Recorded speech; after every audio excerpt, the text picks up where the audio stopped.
you know, she takes care of things. She's our point person with the legislative business, as an example. When they come in, she's the person we trust that piece of business to, and they're very valuable to us and they're important to us. And she's part of the reason that we're so successful. We would not be the same hotel we are now without her. I tell you, it's they become a family. 90 days is a long time. We've gone out of our way for years to make it more than just a hotel room, a home. Miss Peg is an incredible person. Her warmth, her personality has become the personality of the historic Inns of Annapolis. And for anyone that comes there and has the opportunity to meet Miss Peg, they become like family to her. I mean, she's just incredible. Now, Peg's a hugger, and you know, Peg is happy to see everyone. She loves people, and the amazing thing is the energy she has. She is a hugger, which is a good because I'm not. I have a special thing because her husband was retired from the Marine Corps, and as a former Marine myself, Miss Peg and I have that family connection. A Marine Corps wife has a lot in common with your hotel people. First of all, they're doing it most of the time. They're entertaining, they're taking benefits, they're setting up fundraisers, all of the things that you do for a military man. And so that really put me in the limelight a little bit, and so I guess probably that's why it was easy to go into the hotel. My first impression was that this was a lady who had a lot of experience in the hotel. It's a different style of hotel. It's been around for several hundred years, and she has been with us for 45 years herself. It went from answering the switchboard to doing desk work and then taking over the desk. And of course, then the next thing was taking over in sales. And but I never left anything behind. It all came with me. I was doing the desk for a long time. But the desk is such a mainstay of a hotel. It's the first thing anyone sees. It's the last thing they see. And so it has to run very, very smoothly, and people have to know that you want them to come back. And she promotes Annapolis very well. So we're all fortunate, whether you're a citizen here, whether you're in the legislature, whether you're in government relations of some sort that deals with Peg Bednarski. She is by far the best hostess we could have. When people come to visit, they always comment on what a great stay they had and how nice Peg was. I really would like to work more on tourism. Tourism we need. Annapolis is here. It's one of the finest places in the world. When people come, they know that. They really love to come, and they come back and they come. But we need to promote the city for tourism. And we do a good job. We've had legislators. John Astle has been a great find for us as far as getting money to the tourism offices. I've come to believe that tourism is one of the most important industries in our state. And at a downtime when the economy really wasn't doing well, tourism was growing. I can remember when there was a little tourism office over by the Anne Arundel building. That was where their offices were, and that was where we planned the first Governor's Conference on Tourism. We did that. We've run that now for 33, 34 years, and we have that every year to where we show what tourism does.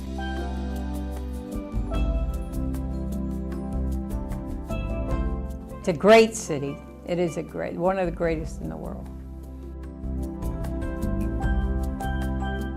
That boat you see, my father had built, and we would take that down during the summer and live on it while he was down there. And as soon as I got out of school, I would go down and live on the boat and come back when school started again. So it was a beautiful time. And the stories I had down there was something else. Les was a genius at promoting the experience of coming to the Chesapeake Bay, exploring it by water, and whether you're out on a fishing charter or out on a sailing charter, he was a genius at getting that image across to the public, that this is a special place that you need to come and visit and experience on your own. I was with the publication called the Skipper Magazine. What happened is I got an opportunity to go with the state, promoted travel and tourism, and I was involved with all the programs around Annapolis. They're opening up. I opened up information centers, tourist information centers. Les was the first one to use the Thomas Point Shoal Lighthouse as an icon in a program to promote tourism to the state of Maryland. He also created the Chesapeake Appreciation Days, which started out at Annapolis City Dock and then grew so large it had to move to Sandy Point State Park. And there were skipjack races and oyster shucking contests and all sorts of exhibits and events that helped celebrate the Chesapeake Bay and our heritage. When I was with the skipper, I was trying to get people interested in the skipjacks because it was the last commercial sailing fleet in the country. And I was trying to get somebody to take it over and save the skipjacks. Well, when I went with the state, the windjammers of the Chesapeake, either they heard about it or they got the same idea. They came to me and said, let's put on a race. We've all set up being the windjammers, we can do the management of it. I said, God bless you all, let's go. So I started the Chesapeake Appreciation Day because it was so great. Not only did it honor the last commercial sailing fleet, it also focused attentions of saving the bay and getting young people involved. He was also instrumental in helping to promote the early days of the Annapolis boat shows and the Annapolis Sailing School. Again, bringing people to this wonderful little town, and it was that influx of visitors who looked around and saw this beautiful place that is when Annapolis actually burgeoned in the 70s and the 80s. And so with this very unpretentious gentleman is responsible for creating these images that we now take for granted. And he says, I bought this boat, and he converted the thing from a commercial boat. He put bunks and everything in it, and it was a marvel. And he had this, it would carry about 48 or 49 passengers. And it was a week's cruise that he started. So I handled the promotion for it. And it was so funny, the people would come down. They thought there was, well, they knew what they were getting into really, but it was so much more basic than what they had anticipated, the accommodations and so forth. They'd come down and stand there and look and say, like, what, should we do this? Or what? So it was interesting to watch. And all types of people would mix on this cruising, which is so interesting, that you see them on board, everybody was looking at each other, what am I into this time? They all came back, they were holding, loving everybody, hugging people. Oh, gee, we got to get together again. It was a melting pot. Well, if you put you in close quarters on a boat, you either melt or you jump overboard. Virtually his whole life has been on the water and promoting the water. And I think every time you look at the lighthouse or every time you look out on the water and you see this boat sailing by, that's where I see Les. Mrs. Sparks is an extremely intelligent person, only matched by her level of giving and commitment to community service. I was asked about transferring to a formerly all-white school, and I did so.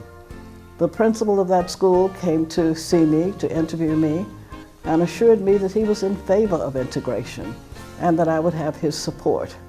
And I explained to him that I was going to do the very best that I could as a teacher And it was certainly helpful to know that I had the support of the teacher, of the principal. The principal at that time was Mr. Frank Pumphrey, and he did exactly what he said he was going to do. He was very supportive. He did not show me any favoritism. He didn't show the other teachers any favoritism. He just worked as a principal, as an administrator, and tried to make that school the best school he could. And I did the best I could in the classroom as a teacher. In fact, I became friends with a lot of the teachers, and some of those teachers became my lifelong friends. After 2 years teaching in that school, I was asked to become county supervisor of mathematics for all of the public schools in Anne Arundel County. This was a real challenge. It was very special, and I was glad to try this.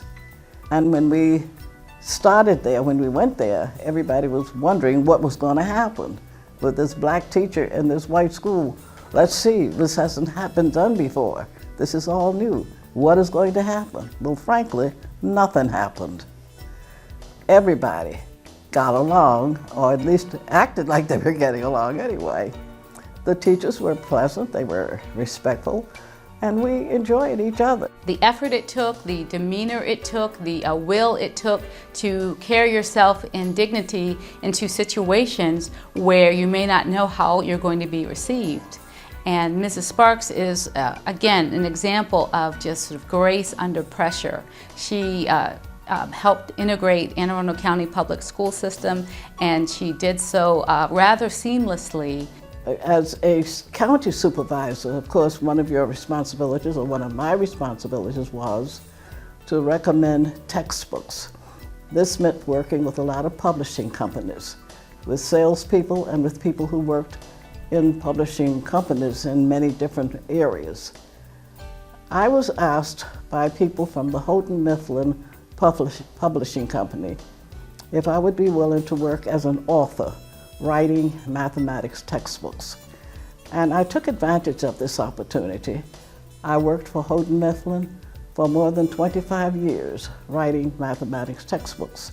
And if I can just say, personally, being someone from Anne Arundel County and hearing of Mrs. Sparks before I even started at the Banneker Douglas Museum, I have learned from interacting with her that she truly epitomizes the Black Women's Club Movement motto of lifting as we climb. Oh my goodness, Mrs. Sparks has done a great deal professionally as an educator, but all these years of service to the museum really rings that home for me. And she has done so both in deed and in demeanor. You can see how she carries herself as the intelligent woman that she is, and that she commands respect. She doesn't demand respect, she commands it by her presence, by her wealth of information that she's willing to share, and she looks for every opportunity to do so, be it in the church functions that she has, being in the academic arena, but then also in the museum arena. So people who visit the Banneker Douglas Museum and people who take a look through our Friends of the Banneker Douglas Museum recipe book will definitely get an image of Mrs. Sparks as, again, as an anchor to the success of the Banneker Douglas Museum. Somehow I get involved with these organizations and I find myself working with them, and I sort of stay with them.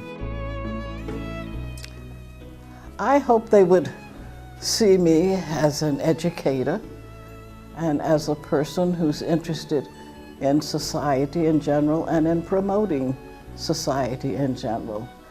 As a person who understands that others do have problems, even people who have wonderful opportunities have problems and deserve support and help and caring. And I would like to be seen as one of those persons. Israel is always there, so I remember him always being somewhere I was telling history. I had the good fortune to have served in the legislature while Dick Israel was serving as one of the attorneys general in serving the legislature. He was incredible to work with. The spread of his knowledge and the depth of detail that Dick would go into was just amazing.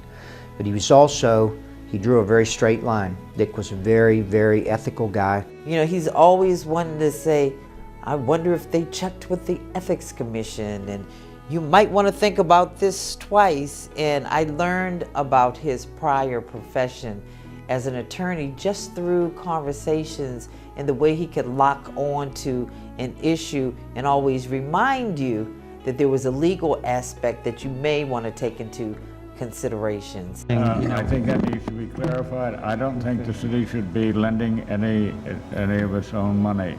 And expressing the Annapolis City Council's gratitude for Alderman Israel's public service to his constituents and the city of Annapolis. I read this with some reluctancy because I'm concerned you might find some area where you want to correct this. I think that, I mean, all those points are very good points that Alderman Israel is raising. As my alderman, he was the represented Ward 1 where I live. I was so proud of him. He brought the same moral compass to the city council that he had in the General Assembly, and I think he did an outstanding job. For her courage and leadership, she has been called the Rosa Parks of Bloomsbury Square. Rosa Parks was a black woman. Elsie Clark was a white woman. Yet they shared that sense of dignity that is the divine gift to every human being, regardless of race or gender. You know, if you had to create an alderman from scratch and build him from top to bottom, Dick Israel would be the type of individual you want representing you. I mean, he knows the law, he knows the government, and his character and integrity are beyond reproach. So he is quite a guy and has lived, in my mind, an extraordinary life. I have learned so much from him in our conversations, and I said, oh, Mr. Israel, do you know about the city of Annapolis disenfranchising African Americans on their vote? And right away he says yes. And do you know the lawyer was the great nephew of Napoleon Bonaparte? So we always shared, you know, there was always an African American component that he didn't know. And then he would always give me another component of another person who was an African American. And that is why I have the greatest respect for him, is because he loves the city of Annapolis. He loves the history of the city of Annapolis, and he loves everybody's history. The Greeks, the Filipinos, the African Americans, the Jewish community, and he knows about it all, so that makes him very, very special. The other thing that I always enjoyed about Dick is he had a dry sense of humor, could make you laugh, and probably knew more history about the city of Annapolis and the state of Maryland than anyone else I ran across from, except maybe Ed Pappenfuss. So Dick could tell you the history behind St. Anne's, the State House, all the things that would take place here and had taken place before. Dick understood the capital city. About 6 months ago, Dick told me that as an alderman, he would like to be remembered for his legislation. While time does not allow me to list the dozens and dozens of Alderman Israel's bills that the council has approved, several stand out. He introduced bills establishing a citywide heritage commission and a blue ribbon commission on city finances. The council approved his adequate public facilities legislation, a bond fund, and the Citizens Committee to review alcoholic beverages. Dick sponsored legislation to investigate a parking garage on Compromise Street and to form a task force to study the police and fire pension plan and other post-employment benefits. His legislation brought us First Sundays, March Madness, and boat shows. As his service on the council draws to a close, Alderman Israel has introduced legislation implementing parts of the City Dock Plan and an ordinance regulating special events.